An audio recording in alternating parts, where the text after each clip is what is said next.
Om Namo Bhagavate Vasudevaya.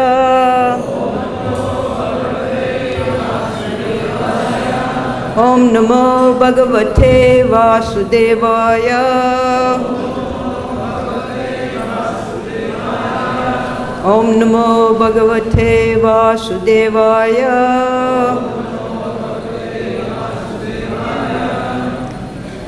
Today we'll be hearing the glories of Srila Prabhupada in connection with his incorporation of the International Society for Krishna Consciousness in July of 1966. Every year we celebrate this auspicious day, and every year I find more and more details. It's endless. All of the wonderful things that Srila Prabhupada did to establish Iskcon, by which we can all be sitting here today, in hundreds of temples around the world.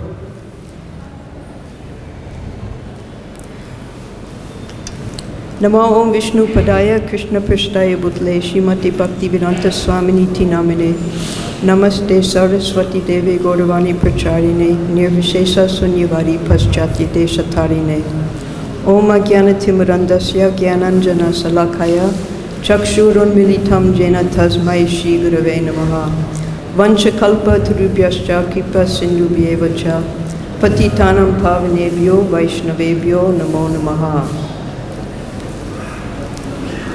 Shri Gaurnitai,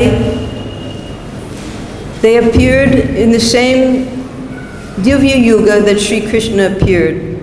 Every day of Lord Brahma, the 7th Manvantar, 28th Divya Yuga cycle, at the end of Dwapara Yuga, Sri Krishna appears to attract the living entities back to the spiritual world. That same yuga, that same era, Sri Caitanya Mahaprabhu appears, because Sri Krishna, in the Bhagavad-Gita, he brings the living entity to the point of surrender. And Sri Caitanya Mahaprabhu, he teaches us how to surrender to the Supreme Lord. So his prediction was that his name and the chanting of Hare Krishna Maha Mantra would be heard all over the world. In his lifetime, while he was present, he traveled throughout India to spread the chanting of Hare Krishna. And then through the Parampara system, gradually, the glories of bhakti-yoga and Krishna consciousness spread throughout India. Finally, through the Parampara system, during the Renaissance of Gaudiya Vaishnavism, Srila Bhaktivinoda Thakur, he began to actually preach outside of the borders of India by sending literature to England, to Canada, anywhere that they would accept his books. And then he prayed to the Lord for a Vaikuntha man to assist him, and that was Srila Bhaktisiddhanta Saraswati.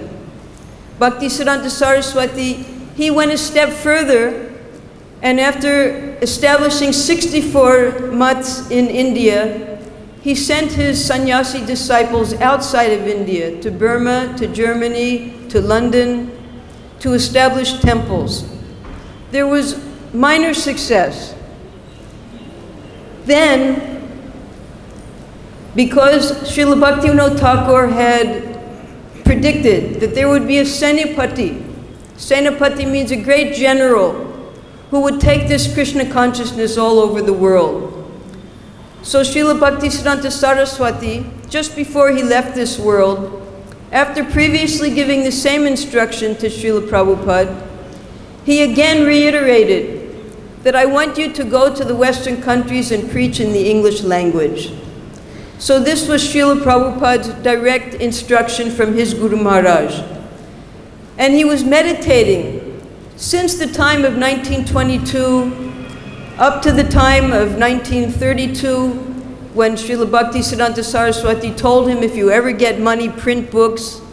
Then 1933, when he took official Diksha, double Diksha at the same time in Allahabad. Finally, now 1936, his Guru Maharaj has disappeared, and he has a great responsibility. After struggling here in India First he tried in India. He was invited to Jhansi, that's in UP. So Prabhupada made his first constitution, his first prospectus, and his first government application in Lucknow. So the League of Devotees was first established here in UP. And Prabhupada hoped that from Jhansi, he could begin this preaching all over the world. But he had many hurdles. First of all, he had no support from the Gaudiya Math. They all had their own temples and they had their own men and no money, and they had to support their own preaching work. Plus the people in Jhansi who were very enthusiastic for Prabhupada's program, by a turn of events, the governor's wife, she wanted the property that Prabhupada was given, and Prabhupada, in, you can say frustration, he left that place and went to join his godbrothers here in Mathura. From Mathura, he came to Vrindavan and began to write, because this was how Srila Bhaktivinoda Thakur and his spiritual master encouraged him to write books.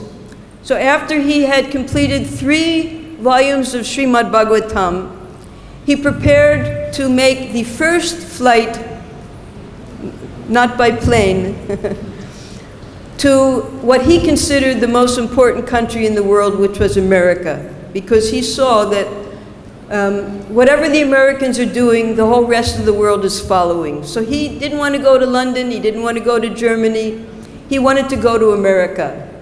He got a free passage, 1-month journey on a steamship. He had 2 heart attacks, suffered intensely. He wondered if he would even survive the journey. But then by Krishna's arrangement, he arrived in America, first in Boston. In Boston, he saw the degradation immediately on his first step onto the country. And he wondered, if I start preaching, no illicit sex, no meeting, no gambling, no intoxication, these Americans who are so much covered by passion and ignorance, they'll simply say to me, please go home, Swami.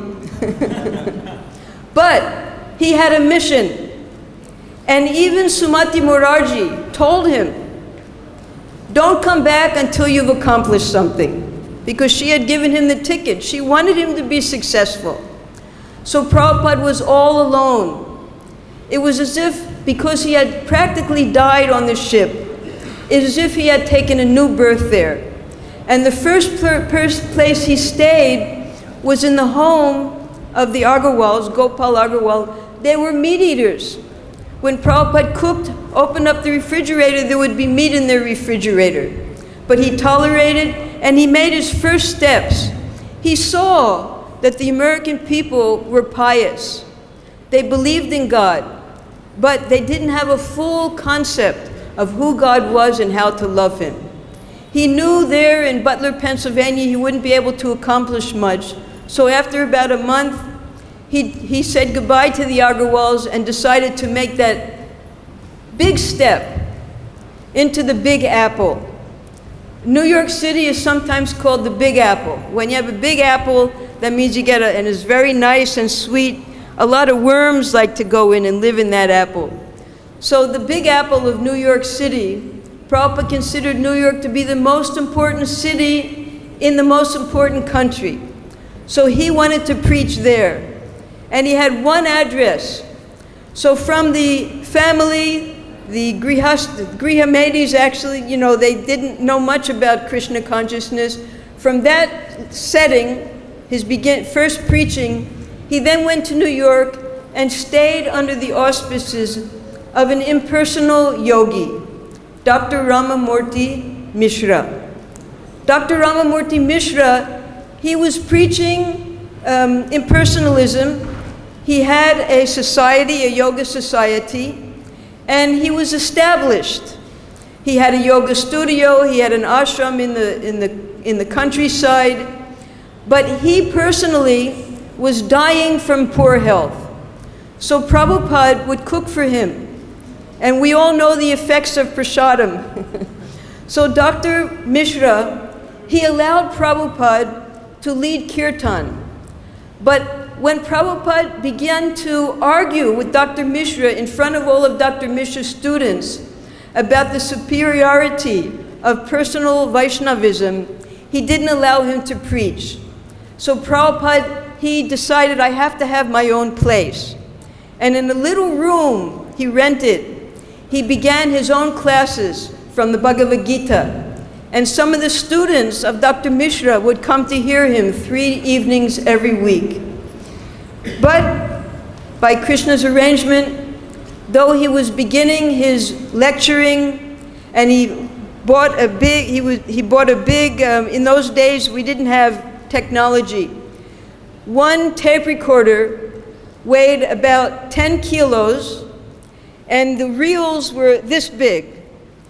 So he used to record all of his lectures, and it was there that the introduction of Bhagavad-Gita was spoken by Srila Prabhupada, that we read now in our Bhagavad-Gita as it is. Then he had a small typewriter that he had gotten. One day, while he was going about taking a walk, someone broke into his room, stole the 2 valuables that he had, his tape recorder and his typewriter. Then he was down to nothing. But the students, they said, no, don't worry, Swamiji, we will give you new tape recorder, new typewriter, but we feel you're not safe here. You should go to where the young people are. The young people were in another part of New York City. Where Prabhupada and Dr. Mishra were, that was uptown. Uptown is where the rich people live, and where the parlor yogis live. They dressed in suits and ties, they smoked cigarettes, some of them even ate meat, and they had a following of rich widows and people who were not really interested in devoting themselves fully to spiritual life. They were just kind of dipping into what spiritual life is through impersonalism. So on the advice of some of Prabhupada's regular students there, he moved into the loft of Harvey Cohen, who would later become Haridas. Now a loft was on the 4th floor, so Prabhupada had to walk up 4 flights of steps, no elevator. And he was 70 years old at the time. There he had to share a very big, it's probably it's the size of this mandap here, with one drug-crazy hippie who was trying to assist Srila Prabhupada, but because of his bad habits, for example, he used to have a job and he would pay the rent. But as soon as Prabhupada moved in, he quit his job so that Prabhupada would pay the whole rent. So this was the type of person that Prabhupada had to live with, unfortunately. But immediately Prabhupada began, this is a picture of Prabhupada there at the loft. And it was in the most degraded, decrepit part of New York City. 30,000 alcoholics lived there on the streets. And if they were able to beg $2 a day, they would live in these terrible, filthy hotels and then go out and drink their intoxication on the streets together. It was a terrible place. But there were also young musicians in that area. So those musicians, they heard that a Swami had come to the Bowery, and they started attending his classes. And he built up a congregation. They would come, they wanted to learn Sanskrit, they wanted to jam. They wanted to jam with they brought their musical instruments, and while Prabhupada had kirtan, they would play on all their musical instruments with Prabhupada. So there was some further interest amongst these young people who were visiting Prabhupada at the Bowery. But then one day, the boy that Prabhupada was staying with, he took too much LSD and he became crazy. And Prabhupada, he said to the boy, "You're leaving the soap on the floor of the shower, and I'm an old man. And please put the soap up so that I don't slip."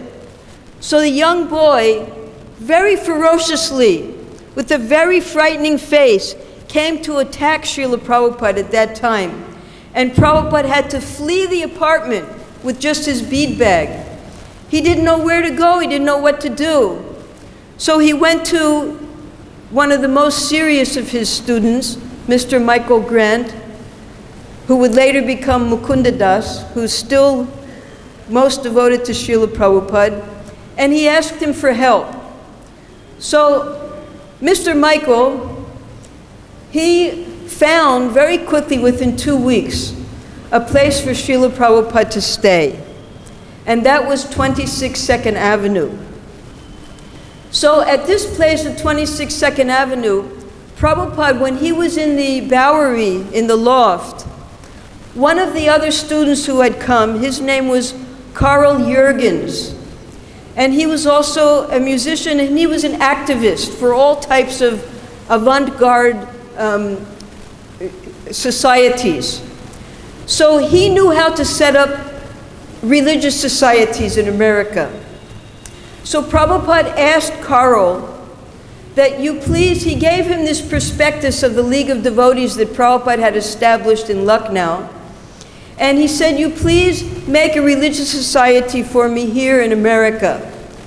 So Carl, he called his lawyer, whose name was Stephen Goldsmith, and he introduced him to Srila Prabhupada. And Stephen Goldsmith, although he was a very well-established Jewish lawyer in New York City, he was fascinated at the idea of establishing a religious society for an Indian Swami. So he very much appreciated what Prabhupada was doing. The League of Devotees, that prospectus, Prabhupada had principles, 17 principles. And Mr. Goldsmith, he was able to reduce that down to 7 principles. Now at that time in America, it was 1966, there was a war going on. And it wasn't in America, it was in the country of Vietnam, which is here in Southeast Asia. The Vietnamese wanted to break away from their colonists, the French, and they wanted to become their own nation. And the Americans tried to assist the French. So the Americans were sending all of the young men from America to fight in Vietnam. And the American young men did not want to fight. They saw no purpose in the war. It had nothing to do with America. So there were huge rallies going on. We were all part of that time, the disciples of Prabhupada, because we all grew up at that time. And there was always a fear amongst the young men that the government would come and draft them in the army. Draft means by force. They would have to become soldiers in the army and would be sent to Vietnam, and most of them died there, the young men. So huge rallies all over America were going on, and the police were attacking the protesters. And there was actually a war amongst the young people and the government at that time within America. And many of these young people, they were attracted to Prabhupada's teachings. And they would come and listen to Prabhupada now that he had his place at 26 2nd Avenue. Prabhupada would just speak purely from the Bhagavad-Gita, and we know that Bhagavad-Gita, it's spoken on a battlefield. But that was a religious battle. And they considered that this war was not religious. It was purely political. So one evening, Mr. Goldsmith attended the lecture. And after the lecture, he stood up and he asked Prabhupada, if God is so kind, then why is he sending so many of our young men to be killed in Vietnam? And Prabhupada looked him in the eye and he said, you are slaughtering thousands of animals every day in the slaughterhouse. So, Krishna says, send your sons to get killed in the war. Because by the law of karma, whatever you do, it comes back to you. So because the people were slaughtering innocent animals in America simply for their sense gratification, therefore the American people were being slaughtered for no purpose in the war at Vietnam. And Prabhupada made that very clear to Mr. Goldsmith. So Mr. Goldsmith, he wanted to help Srila Prabhupada, and he felt that by establishing this religious society under the government laws of New York City, this would give some structure to what Prabhupada was trying to teach the American youth. So day by day, Prabhupada would ask Carl, he would go to see Mr. Goldsmith, and gradually, he was able to transform what he began in Jhansi. These are pictures of the beautiful place that Prabhupada had at Jhansi that was taken away from him by the governor's wife. Now, in a small storefront in New York City, Prabhupada was able to, again, take up this preaching mission of his spiritual master. So, beginning in June, Mr. Goldsmith began to establish the Incorporation of Iskcon within New York City. Now, here in India, we have a different system. In India, we have the Charity Commission, and there's one society, and that society has many branches of Iskcon all over India, and the main office is in Bombay. That's why we have a bureau of Iskcon. Everything is controlled and overseen by our main office in Bombay. But America is different. In America, anytime you want to set up a religious society, wherever you are, you have to make a charter, just as Prabhupada was doing in New York City. So this incorporation that Prabhupada made in New York City was the foundation of every single Iskcon temple throughout America and gradually throughout the whole world.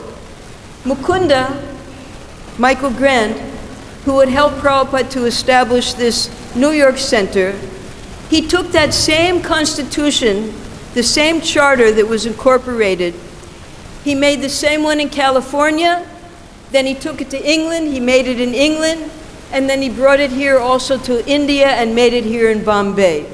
So these 7 points that Srila Prabhupada established in the charter of Iskcon in New York City are the foundation of every single Iskcon center around the world. So Prabhupada, he had started by that time the Sunday feast. He started that in the loft. He made 12 preparations, 16 people came, and then he brought over to the 26 Second Avenue the distribution of prasadam, and he was getting some more dedicated students at that time. So the incorporation was going to cost $300, $100 to the government and $200 to the lawyer. So Carl, to help Prabhupada, he gave the $100 for the incorporation. And then Prabhupada had to collect. Now, how did he collect? He would sell his Srimad Bhagavatams. They were $17 for a set of 3. We all bought them. $17, little adds up. And then at the end of each lecture, Prabhupada would take an apple, he would cut it into many pieces, he would pop one slice into his mouth, he would put all those pieces into a basket, and someone would take around the basket, and people would throw in $1, $2, whatever they wanted. They were all young hippies. Nobody had any money.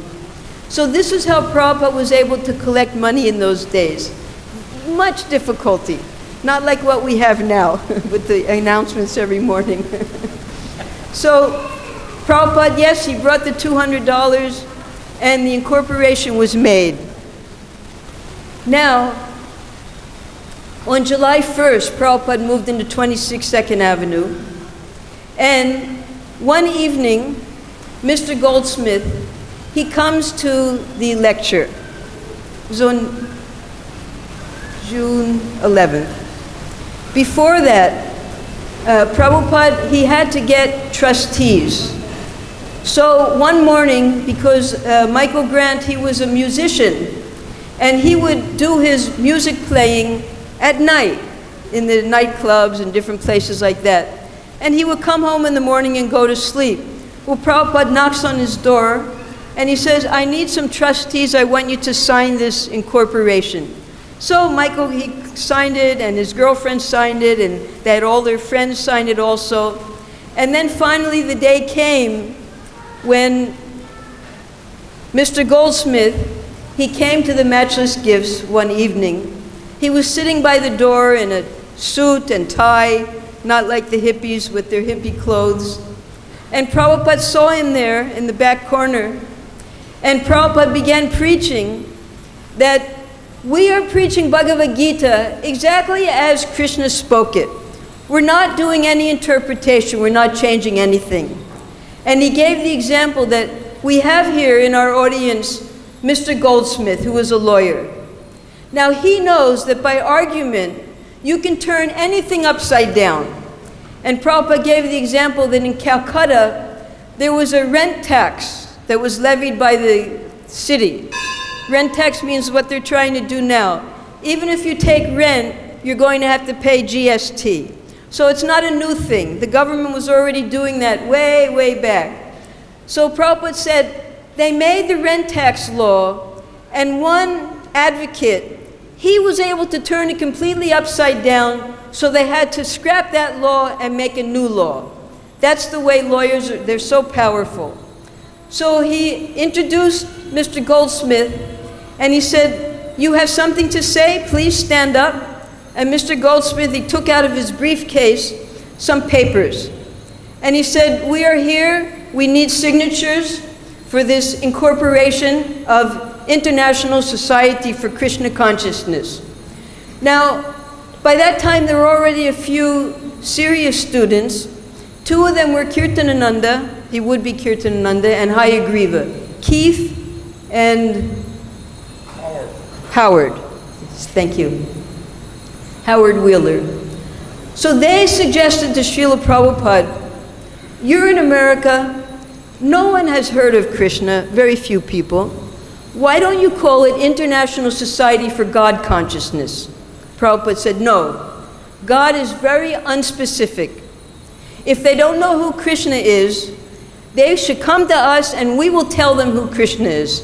This is the International Society for Krishna Consciousness. And then Prabhupada, after that, he made the acronym of Iskcon by putting the first letters together of International Society for Krishna and then Con from consciousness. We shall call our society Iskcon. So the members who were sitting there in the lecture that evening, they stood up and they signed their names. And I think we have here,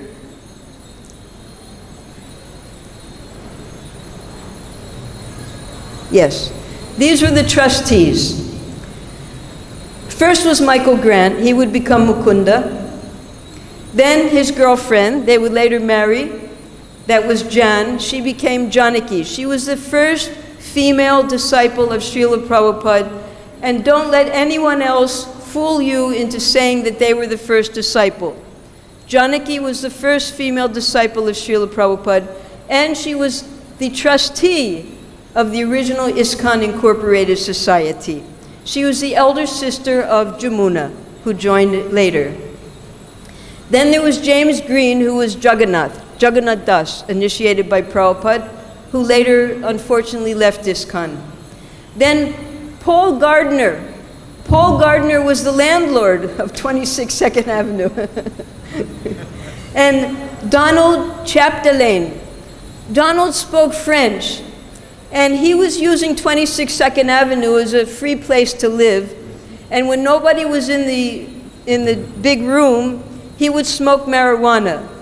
So after he signed and he was still living there, the devotees reported him to Prabhupada, and Prabhupada politely asked him to leave. These are the type of people who were our trustees, because Prabhupada needed signers. There was Raymond Mares. So he was an educated intellectual. He became Rai Ram, and he became the editor of Back to Godhead when it was begun 2 months later. Then Karl Jürgens, Prabhupada initiated him as Karlapati. And Raphael Balsam, he never took initiation, though he was willing to become a trustee.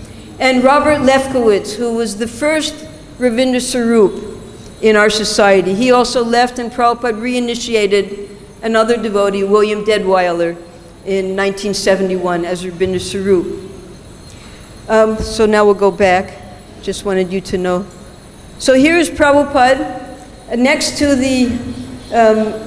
26 Second Avenue was a gas station, a petrol pump.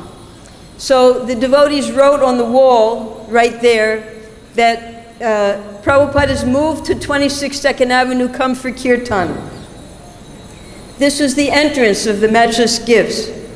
So we may wonder, what does that mean, Matchless Gifts? Because we may think the matchless means nothing can compare to it. Well, the reason that signboard was there was because before Prabhupada rented the storefront, there was a man, and he used to make gifts. He would empty out matchboxes, and he would paste them together into all different beautiful designs and containers, and he would display them in the front window.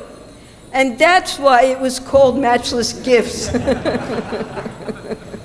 Unfortunately, or fortunately, his business failed. And Prabhupada, he gave the real meaning to Matchless Gifts by bringing Krishna consciousness to that storefront. Now, it was just a light bulb hanging down in the middle of the room, and everything was bare and very, very plain. So the devotees, they wanted to surprise Prabhupada one day. They went out and they bought what they thought was Hindu paintings from India, and they put them up all over the place. They painted it. They made a dais for Prabhupada, somewhere for Prabhupada to sit. And Harvey Cohen Haridas, he was an artist. He made this beautiful painting of Panchatattva, and they made a picture of Radha Krishna behind Prabhupada. They were really trying. And when Prabhupada saw what they did, he said, yes, this is devotion. That without being asked, this is what Gargamuni learned. Because he knew that Prabhupada was the teacher, we were the students. But what is the relationship? And Prabhupada simply said the relationship between guru and disciple is that the disciple should assist the guru in his service to his guru. So that left a whole world of how can they assist Prabhupada. So they began finding ways that they could help Prabhupada. Keith, who was Kirtananda, he asked Prabhupada, can I start cooking? Because before Prabhupada was cooking for all of the young men who lived there, up to 15 people a day Prabhupada cooked for. They would eat 50 to 60 chapatis every day. So that way, these disciples, these devotees, they were learning how to assist Srila Prabhupada. Prabhupada used to just type his books with 2 fingers. He didn't know how to type. He was typing all of his books with 2 fingers. So they found a typist, a boy who could type 60 words a minute. And with one lecture that would take them days to transcribe, he would do in half an hour. So this is the way the early devotees were learning how to serve Prabhupada and assist him in what he was doing. Now, Prabhupada, although he was still just within 26 Second Avenue, Prabhupada decided to begin the Sankirtan movement. And he told his fledgling followers that now we will go outside of the temple. So they got their musical instruments together, and they walked to the closest park, which was Tompkins Square, and they sat down under a tree, and they started to chant Hare Krishna. And this chanting would go on up to 6 hours, 3 hours, then 3 hours, and Prabhupada would lead. And he didn't have a mridanga, he would just play little bongo drums. They were just this big, leading. And finally, one day, the devotees decided, well, Prabhupada's singing, and we're all chanting, why don't we get up and dance? So the first 2 dancers were Brahmananda and Achyutananda. So they got up and started to dance, and then other devotees started to dance. And finally, soon the whole groups were chanting and dancing and made a big crowd. So this attracted attention. And then the newspapers, they started to come and take pictures of Prabhupada. So this is one newspaper called the East Village Other. It was an avant-garde because where all the young people lived, of course, they had their own newspapers. But then the New York Times, they made a big article about Prabhupada, about the Swami's flock. And when Prabhupada saw that article in New York Times, he says, yes, now we are successful. Because the biggest newspaper in New York and in the world had now recognized Srila Prabhupada. So these are the 7 principles. I've been asked not to read, but these principles are important enough. We should read these principles to understand what Prabhupada wanted within this Iskcon society. So, I'm just going to read the principles. I won't do any other reading. Number A is to systematically propagate spiritual knowledge to society at large and to educate all peoples in the techniques of spiritual life in order to check the imbalance of values in life and to achieve real unity and peace in the world.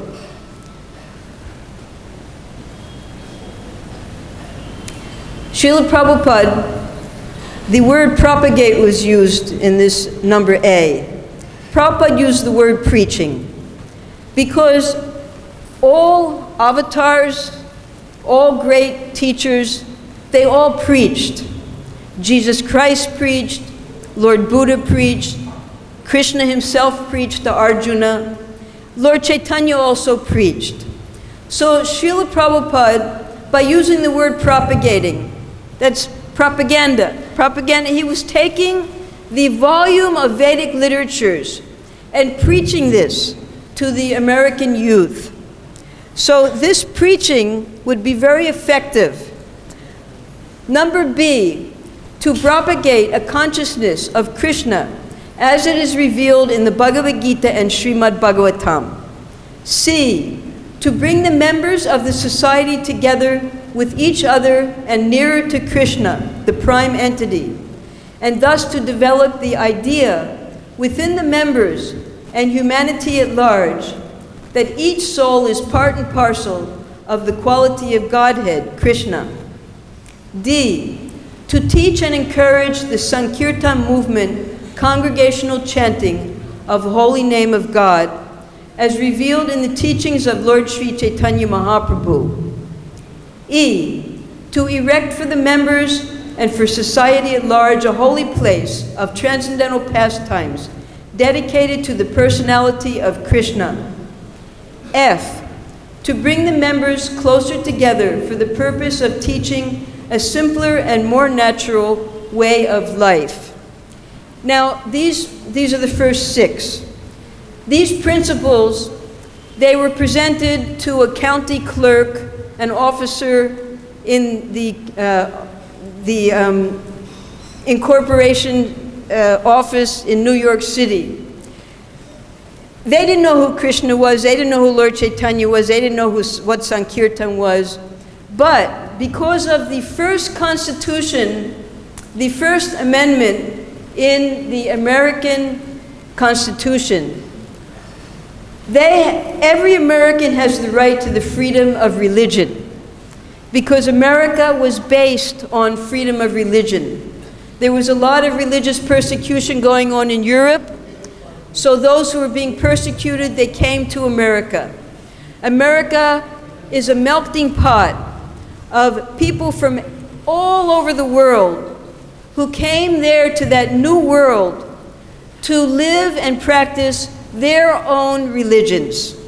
So although none of this was understandable to the county officers in New York City, because it was a religion, they accepted it.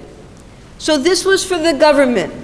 But internally, how was Prabhupada teaching his students?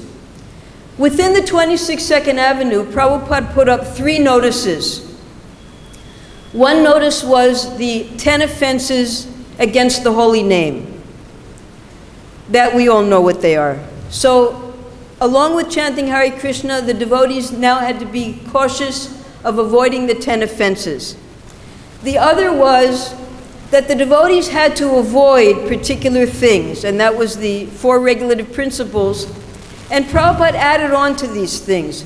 They could not engage in frivolous sports. They should, as far as possible, avoid the association of non-devotees. They should not mix with non-devotees. And in that way, Prabhupada, externally, he was setting up a government structure so that they could practice their religion, though it wasn't new. And internally, he had to further and further train his students. And not only that, he set up a 3rd notice, and that was the 26 qualities of a devotee that Lord Chaitanya gave to Sanatan Goswami. And when the devotees, Gargamuni, he described this, when Prabhupada put that list up of the 26 qualities, he was thinking, I don't even have one of these qualities. So this was something that the devotees had to aspire for. And this was how Prabhupada, very, very gently, very gradually, was bringing his students and now his disciples to a higher level. Now, number G, it's not a number, it's section G. With the view towards achieving the aforementioned purposes, which were the 6 that we just read, to publish and distribute periodicals, magazines, books, and other writings. Now, this printing was also started at 26 Second Avenue. Prabhupada, he went to a country club one day. And in those days, we didn't have photostating. It didn't exist. We had what was called mimeograph. You had to type onto stencils, and the ink would go through the holes that the typing created and create duplications. And it was a machine. So Prabhupada bought 2 of those machines. Each machine was $150, and Prabhupada convinced the manager there that you give me both machines for $150. He said, take them. So then the devotees had to, first of all, they had to have something to print. So Srila Prabhupada reestablished the Back to Godhead magazine. And they used to print about 300 copies. And they would charge 15 cents for one copy. It was about 22 pages thick. So they would print all the inside pages on the mimeograph machine, turning out the pages by hand. Gargamuni would do all of this. And the outside cover they would get printed at an offset, so make it look nice.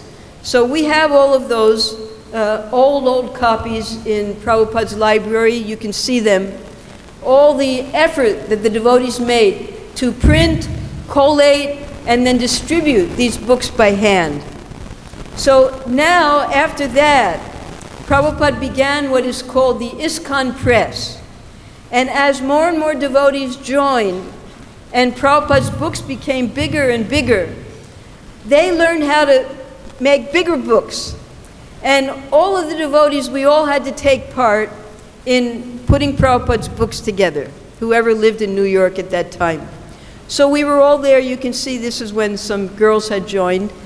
We would collate the books, we would do the photography, everything that was needed. We learned everything about printing at that time to help Prabhupada produce his books. And then finally, when the quality wasn't as good as Prabhupada wanted it, and he wanted things done en masse, he sent Brahmananda to Japan, and Dai Nippon started to print the first books. Teachings of Lord Chaitanya, the Krishna book, Nectar Devotion, these were all printed in Japan, high quality. Prabhupada was so happy. But this was how these 6 principles were accomplished by the 7th principle of printing, publishing books. And that was all done originally by the devotees who stayed with Prabhupada. Now we have a library of books, over 80 books that Srila Prabhupada produced in his lifetime. Now many of these books, like for instance, the devotees would sometimes be called crazy. So Prabhupada gave a lecture about who's crazy. So that lecture was made into a little pamphlet called Who's Crazy? And then there was another lecture that Prabhupada gave, and that was made into a pamphlet called Reservoir of Pleasure. And we're still distributing the Reservoir of Pleasure, 56 years later. So these books, the knowledge is eternal, they're applicable at all time and circumstances, and that book, Reservoir of Pleasure, is still being distributed by the millions all over the world in all different languages. So this is the potency of Srila Prabhupada's plan, that you introduce Krishna consciousness and you spread it through the Brihat Mridanga, through his books. And we're all assisting Prabhupada some way or other. Whatever you're doing, you're assisting with these 7 principles of Iskcon. So Matchless Gifts, although it was just a storefront, this Matchless Gifts little shop became a transcendental place of the Lord's pastimes, because the chanting of Hare Krishna was going on there. Now the devotees, because there was only one little center then, there in New York City.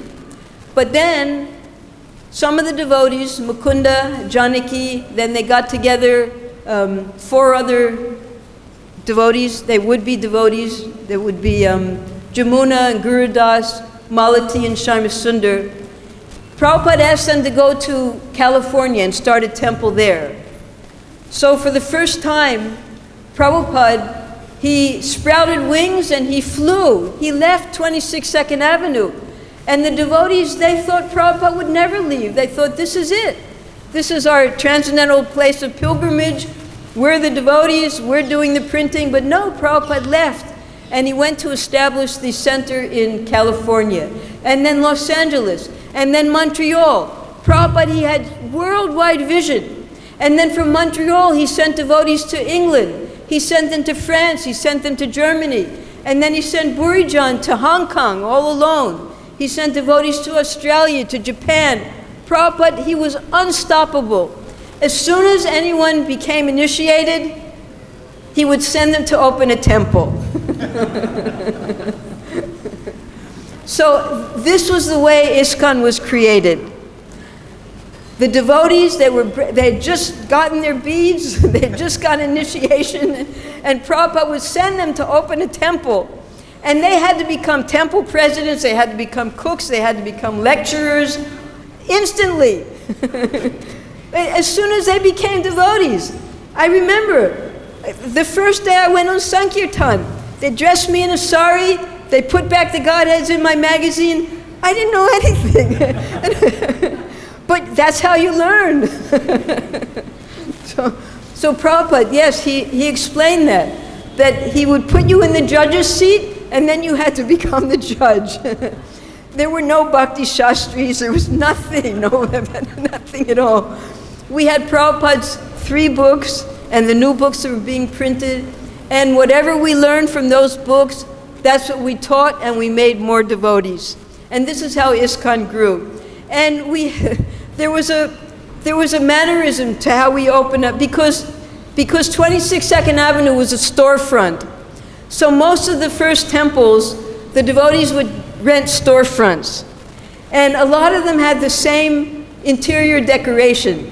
They would take a parachute and they would stick it in the middle of the ceiling, and they would take this parachute to all sides of the room to make it look like a dome. And then the parachute would come along the walls, and on the walls they would get these beautiful pictures of Sita Ram and Radha and Krishna and Vishnu and put them all around the walls, and then have the altar. On the altar would always be Lord Jagannath, because that's who Prabhupada initiated, the first deities, the Jagannath deities. So all the temples worshiped Lord Jagannath at that time. So Prabhupada this was phase 1 of Iskcon. He now established Iskcon, and every time the devotees went out to make a new temple, they had to use the same constitution of incorporation to incorporate their society. This was phase 1. He was accomplishing what his spiritual master asked him to do. But Prabhupada, he had his own plans. He wanted to go back to India and reestablish the Vedic culture that had been lost, hundreds of years of Mughal and British rule.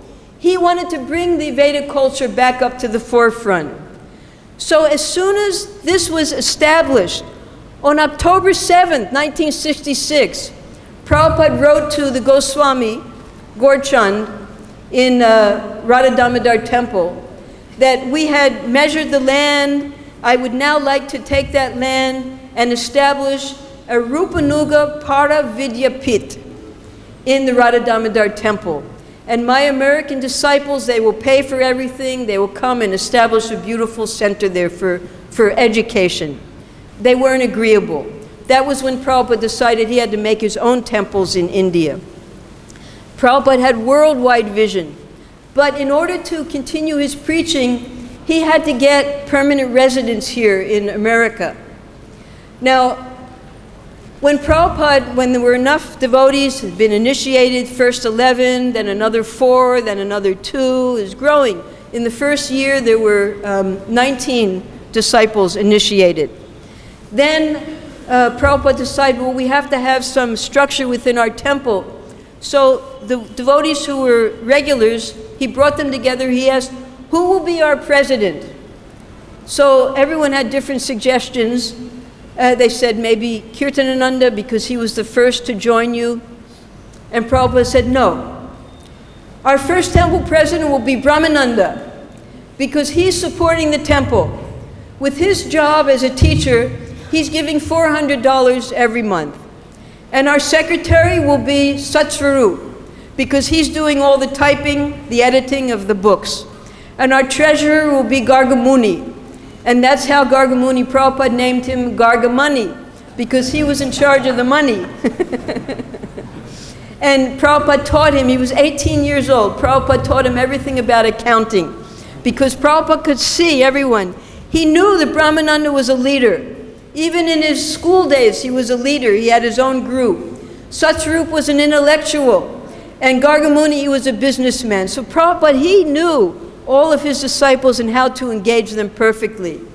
So then Brahmananda was trying to get permanent residence for Prabhupada. He went from one lawyer to another, giving them money this way. All the lawyers did was take his money. So Prabhupada, what he did was he went to Canada. And Canada and India, they were both Commonwealth countries. So Prabhupada got permanent residency in Canada for free, because he was an Indian citizen. And then with that permanent residency, he applied for permanent residency in America, and they immediately gave it to him for free. So when he came back to America with his permanent residency, he said to Brahmananda, all right, now give me my money back that you wasted on all the lawyers. So now Prabhupada had permanent residency. This is Prabhupada's application. You can't see it so well here, but in the upper left-hand corner, Prabhupada's category was alien. So alien, alien means you come from another place. So even at that time, Prabhupada, it was understood that he was not from this planet. So they took all of his, Gargamuni helped him to put all of his fingerprints, everything there, and this was his application. Prabhupada was 5 feet 4 inches tall. He weighed 145 pounds, okay, if anybody is interested. Sometimes we wonder, because Prabhupada, when he sits on the Vyasasana, when he's leading the devotees, he looks gigantic. He was 5 feet 4 inches tall. Now, the next step, after the incorporation anybody could do. You make your own religion, you make your own society, but to be actually recognized by the US government, you had to have tax exemption. So again, they went back to Mr. Goldsmith. He drafted the tax exemption application, and he did something very, very interesting. He took those 7 principles and he condensed them into one principle. I'm going to read it. The specific purpose for which the society was formed is for the worship of Krishna through prayer and congregational chanting, and to teach and propagate the Bhagavad-Gita to the members of the society and others. The society also contemplates to purchase a building to house its temple. So this is how Mr. Goldsmith was able to very simply present what the goals of Iskcon were. And the IRS, the Internal Revenue Service, they accepted the application, and now Iskcon was a genuine, bona fide religion within the United States of America. This was the step 2 of Prabhupada's establishing Iskcon in America. And then when he went back, just a few years after, in 1970, he brought the devotees back to India. He used the same principles, and with the Charity Commission here in India, he established the International Society for Krishna Consciousness. And his plan was, because Dwarkadish, when Prabhupada established the world headquarters in Los Angeles, the deity Dwarkadish told Prabhupada, now you go back to India. And Prabhupada objected. He said, my godbrothers are there in India, they're preaching. This is the place that my Guru Maharaj gave me to preach. And Dwarkadish promised Prabhupada that if you go back to India, I will give you a better temple than what you have here in Los Angeles. So Prabhupada came back and he was wondering where to make this better temple. Instead, Sri Krishna gave Prabhupada 3 temples while he was here on the planet. He established Vrindavan that we're sitting in now, Bombay, and Mayapur. Well, this is our Los Angeles temple. Prabhupada called this New Dwarka because many families were attracted to this place. This was how Prabhupada appreciated America. He used to say that India is my motherland and America is my fatherland. And when, after establishing this temple, Prabhupada would get very frustrated with the slow progress, especially at Bombay. I don't know if I should stop or not. A few more minutes? Okay, continue. If anyone wants to go, you're welcome to go, and there will be no offense taken. There was so much obstacle, both here, especially in Bombay. You can hear about Prabhupada's struggles. I'll build you a temple, written by Giriraj Swami. And in Mayapur, his own godbrothers opposed Srila Prabhupada's establishing a temple in Mayapur. So Prabhupada was so frustrated. So when Prabhupada couldn't walk anymore, he couldn't eat anymore, he decided, I'm going back to America to preach. I'm fed up with India. I'll never return here again. Because Prabhupada just wanted to preach all over the world. And all of this fighting, all of the obstacles by the Indian government itself was upsetting Prabhupada. But ultimately Prabhupada was successful in all places, and Prabhupada made sure, because when the devotees first came here to India, of course the media, they were very enamored that we have American and European Vaishnavas chanting in the street, becoming Brahmins. So they would write articles about the devotees, and they wouldn't mention Prabhupada's name. So Prabhupada made a rule, and this rule has to hold in anything that we print, anything that we present to the media. Prabhupada's name must always be mentioned as the founder, Acharya of the International Society for Krishna Consciousness. Because Mukunda, he realized in 1966, Prabhupada was establishing this incorporation so that when he left this world, when all of his disciples left this world, there would be an ongoing institution, a society, that Krishna consciousness could be practiced all over the world for the next 10,000 years, whether Prabhupada was present here or not. But he would be present as the founder, Acharya of the International Society for Krishna Consciousness. So here we have Prabhupada at the grand opening. When this was the great success of Prabhupada's life, he established this wonderful temple here in Vrindavan. And then 10 years later, after this incorporation, in 1976, another great success. And that was Prabhupada, he was able to establish Rath Yatra down Fifth Avenue in New York City with 3 carts. So Prabhupada said the most important country, the most important city, on the most important street, which was Fifth Avenue. So now we have, of course, 2 years we couldn't have it, but now they reestablished it this year. Every year, major Rath Yatra in New York City. So from the very beginnings at Tompkins Square Park, 26 Second Avenue, Iskcon has become a success with chanting and dancing devotees all over the world and temples all over the world. Now, Srila Prabhupada, at the time when Prabhupada was preparing to go into Samadhi, he simply begged his devotees, I've given you this big Iskcon movement. If you can, please expand it. At least maintain it. Don't let this decrease.